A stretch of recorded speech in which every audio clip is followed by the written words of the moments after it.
I gave you problem number 83 to do, and only 2 of you could do it correctly. The other 3 made some mistakes or the other, and the corrige that I sent you from the book is not very clear.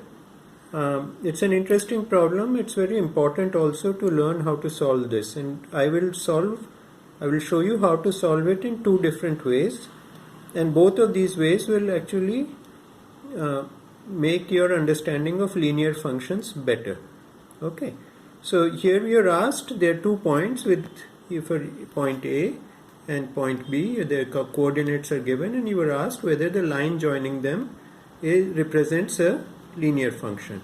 Okay, so what I am going to do is I am going to take 2 points, not the same 2 points that they mentioned in the problem, but I am going to take 2 points, this point A which I have drawn in blue, coordinates of 6 and 3,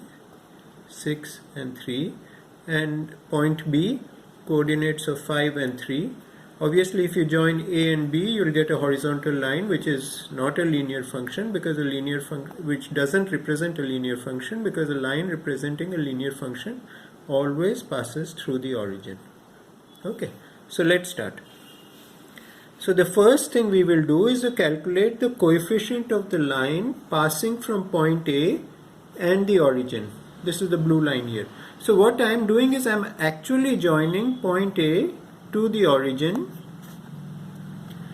By definition, it will represent a linear function because it passes through 0 and 0. This is, the origin 0, 0. Let this function be f. So let's call this f.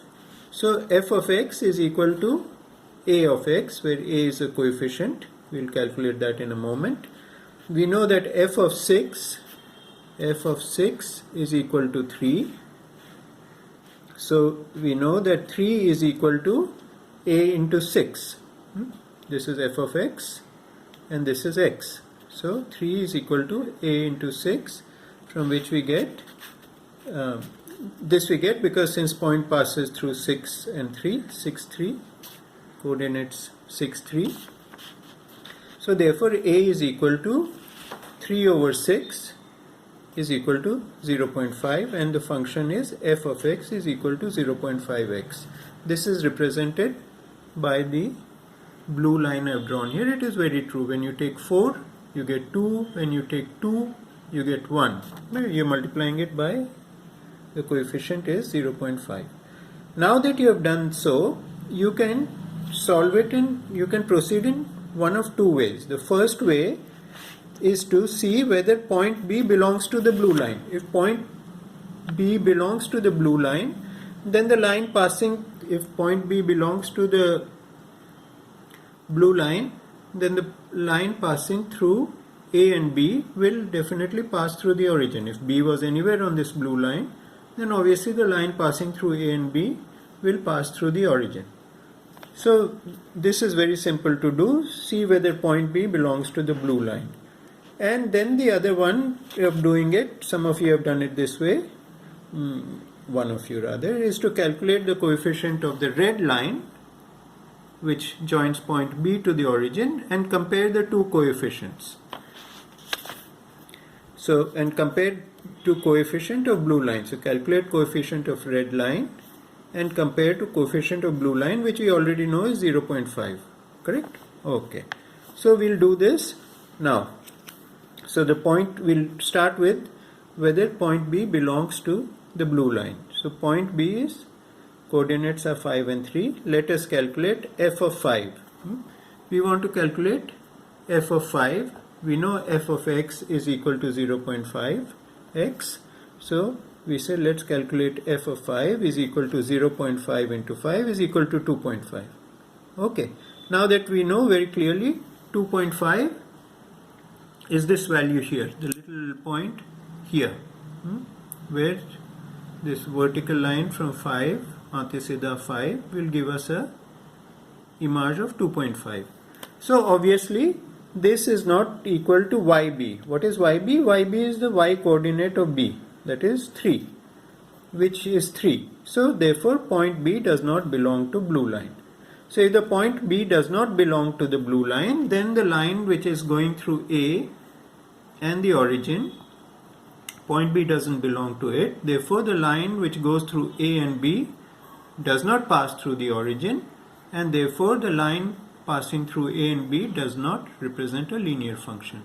By the way, in this problem 83, these 2 points were actually part of the line passing through them did indeed represent a linear function.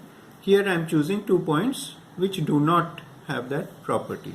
So this is the first way to do it. You calculate the slope or the coefficient of the first line, then you see whether the whether point B is on that line. If it isn't, then you can say that the line passing through A and B will also pass through origin. That means it will represent a linear function.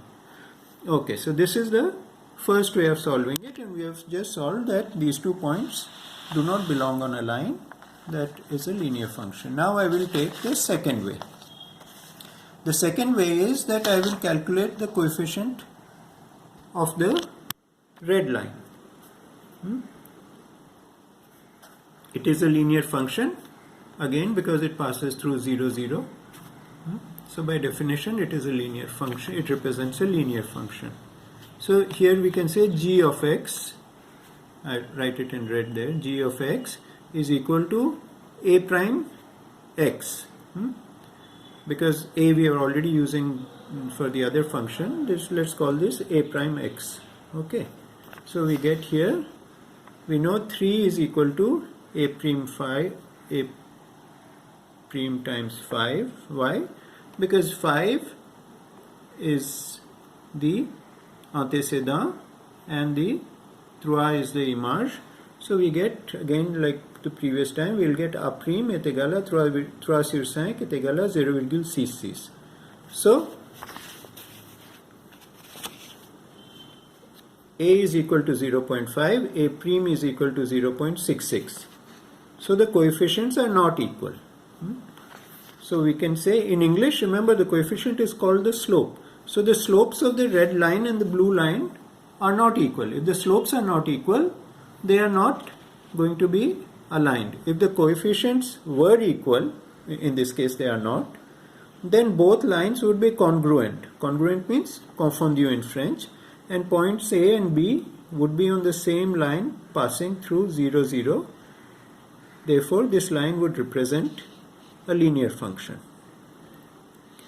In this case, the slopes are different, that means the coefficients are different, and if we draw a line passing through A and B, it will not pass through the origin. Indeed, in this particular case, the line will actually be horizontal, far from passing through the origin. A line passing, the slopes are different, and if we draw a line passing through A and B, it will not pass through the origin, and this line will not represent a linear function. If you look at this problem and you do it exactly in this way, in either one of the 2 ways I've shown you, you will find that these 2 lines, these 2 points, the line that passes through them does represent a linear function because the line that passes through these 2 points passes through the origin. Okay, I'll stop here, and this is just to explain how to do this problem correctly.